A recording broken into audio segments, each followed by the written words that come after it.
Namaskar. Hello everyone. Today we are bringing a new topic for discussion, that is the meaning of share capital.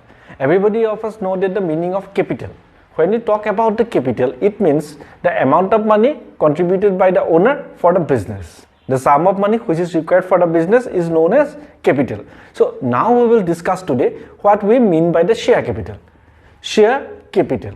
So it is involved with the shares. Generally, the term share capital is found in the balance sheet of a public company. That means what?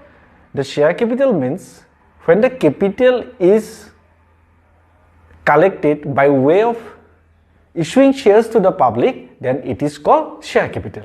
For example, in a sole proprietorship business, the capital is contributed by the sole proprietor.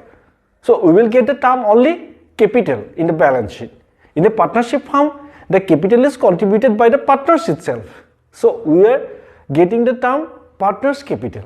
But in case of a public company, when the capital is collected from the public by way of issuing shares, then it is called share capital. That means what? The capital which is coming into the business from the shareholders by the way of issuing shares to the public. This is the concept all about share capital.